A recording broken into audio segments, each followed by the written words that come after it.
News तक अब नए अंदाज में। कोरोना के नए वेरिएंट ओमिक्रॉन के अब तक देश में 21 केसेस दर्ज किए गए हैं। वहीं कोरोना संक्रमण के बारे में बात करें तो पिछले 24 घंटों में 8,300 के आसपास केसेस दर्ज किए गए हैं और मरने वालों का आंकड़ा 200 के पास रहा। देश में कोरोना संक्रमण भले ही अपने निचले स्तर पर हो, लेकिन 9 राज्यों में लगातार कोरोना केसेस बढ़ रहे हैं, जिसमें दिल्ली, कर्नाटक, केरल, तेलंगाना जैसे राज्य शामिल हैं। हालांकि इसी बीच देश में 18 साल से ऊपर की 50% आबादी को वैक्सीन की दोनों डोजेज लग चुकी हैं, लेकिन ओमिक्रॉन का खतरा इतना ज्यादा बढ़ गया है कि अब जो रिपोर्ट सामने आई है उसमें यह सामने आया है कि जिन भी लोगों को वैक्सीन की दोनों डोजेज लग चुकी है उन्हें भी ओमिक्रॉन ने अपनी जद में लिया है। इसी बीच बूस्टर डोज को लेकर चर्चाएं जोरों पर है। क्या वैक्सीन की दोनों डोजेज लगाने के बाद भी बूस्टर डोज की जरूरत पड़ रही है? बताते हैं आपको इसी वीडियो में। नमस्कार, मैं हूं आपके साथ श्रेया बहुगुणा और आप देख रहे हैं न्यूज तक। ओमिक्रॉन ने खौफ को कितना बढ़ा दिया है, इसका अंदाजा आप इस बात से लगा सकते हैं कि अंग्रेजी अखबार टाइम्स ऑफ इंडिया की रिपोर्ट के मुताबिक ओमिक्रॉन के खौफ के बीच देश में बड़ी तादाद में भारतीय कंपनियों के बॉस, टॉप एग्जीक्यूटिव्स और अमीर लोग कोरोना वैक्सीन की बूस्टर डोज लगाने के लिए विदेशों का रुख कर रहे हैं। वजह यह है कि अब तक की स्टडीज में यह सामने आया है, जिसमें बताया गया है कि जिन लोगों ने जनवरी से लेकर मई के बीच में कोरोना की वैक्सीन लगाई थी, उनके शरीर में एंटीबॉडीज की संख्या में कमी आई है। अमेरिका में बूस्टर डोज लगवाने वाले देश की एक टॉप कंपनी के चेयरपर्सन ने कहा है, जो लोग विदेश में बूस्टर डोज लगाने जा रहे हैं वो डॉक्टरों से सलाह मशवरे के बाद ही ऐसा कर रहे हैं। आपको बताते चले कि देश की नियामक संस्था है central drugs standard control organisation यानी कि CDSCO ही वैक्सीन या दवा को लोगों तक पहुंचाने की मंजूरी देता है। क्या देश में बूस्टर डोज की जरूरत आ गई है? इसे लेकर कई तरह के अध्ययन किए जा रहे हैं।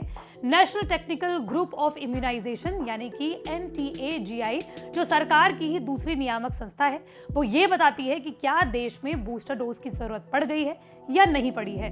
लेकिन वैक्सीन की तीसरी डोज, जिसे कि हम बूस्टर डोज कहते हैं, उसे दिया कब जाता है? सबसे पहले आप ये जान लीजिए। दरअसल बूस्टर डोज किसी ऐसे शख्स को दिया जाता है जब यह माना जाता है कि पहले दी गई वैक्सीन को लेने के बाद भी शख्स में वायरस के प्रति रोग प्रतिरोधक क्षमता नहीं बन रही है या फिर कम बन रही है।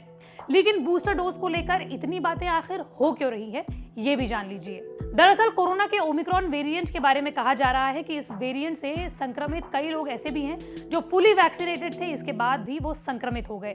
ओमिक्रॉन को डेल्टा के मुकाबले ज्यादा संक्रामक माना जा रहा है, यानी कि ये ज्यादा तेजी से लोगों के बीच में फैल रहा है। इसी वजह से भी बूस्टर डोज की चर्चाएं होने लगी हैं। माना जा रहा है कि वैक्सीन लेने के 9 महीने से 1 साल तक शरीर में एंटीबॉडीज रहती हैं। उसके बाद एंटीबॉडीज कोरोना के खिलाफ धीरे धीरे कम हो रही हैं, यानी कि शरीर में एंटीबॉडी लेवल बनाए रखने के लिए आपको बूस्टर डोज लेनी होगी। स्टडीज में सामने आया है कि कोरोना के अलग अलग वेरिएंट्स पर समय के साथ वैक्सीन की प्रभावशीलता कम होती जा रही है। ओमिक्रॉन पर वैक्सीन कितनी इफेक्टिव है, अभी इसकी भी कोई स्टडी नहीं की गई है।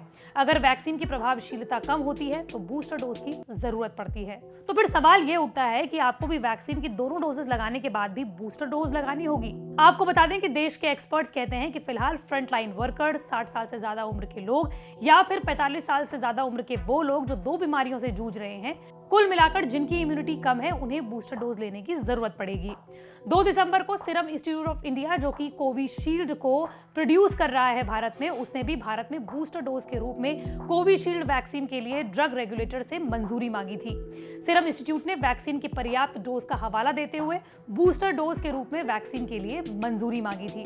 साथ ही केरल, राजस्थान, छत्तीसगढ़ और कर्नाटक ने भी केंद्र सरकार से अपील की है कि ओमिक्रॉन के खतरे को देखते हुए बूस्टर डोज पर कोई फैसला जल्द ले ले।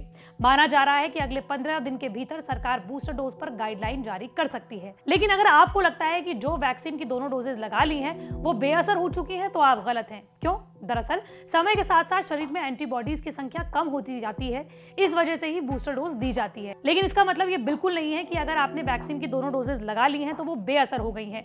बूस्टर डोज आपके शरीर में जो एंटीबॉडीज लेवल है उसको सिर्फ मेंटेन करने का काम करता है। अवर वर्ल्ड डेटा के मुताबिक दुनिया भर के सिर्फ 35 देश ही ऐसे हैं जिनमें इजराइल, अमेरिका, कनाडा जैसे देश शामिल हैं जो अपने नागरिकों को बूस्टर डोज दे रहे हैं। अलग अलग देशों में कोमॉर्बिडिटीज यानी कि एक समय में एक से ज्यादा बीमारियां होना और अलग अलग फैक्टर्स को ध्यान में रखते हुए लोगों को कोरोना वैक्सीन का बूस्टर डोज दिया जा रहा है। हालांकि बूस्टर डोज पर WHO का रुख बाकी देशों से बिल्कुल अलग है। नवंबर में वर्ल्ड हेल्थ ऑर्गेनाइजेशन के चीफ ने यह कह दिया था कि बूस्टर डोज एक धांधली है और इसे रोकना चाहिए। जो देश लोगों को बूस्टर बूस्टर डोज दे रहे हैं उसकी बजाय गरीब देशों को वैक्सीन डोनेट करें। फिलहाल ओमिक्रॉन के खतरे के बीच 60 साल से ज्यादा उम्र के लोग, कमजोर इम्यूनिटी वाले लोगों के लिए बूस्टर डोज की जरूरत लग रही है। लेकिन इस पर आपका क्या सोचना है, हमें कमेंट बॉक्स पर जरूर बताइए। मंडे टू फ्राइडे में इसी तरह के वीडियो आप तक लाती रहूंगी। अगर आप भी किसी टॉपिक के बारे में जानना चाहते हैं तो कमेंट बॉक्स पर जरूर बताएं।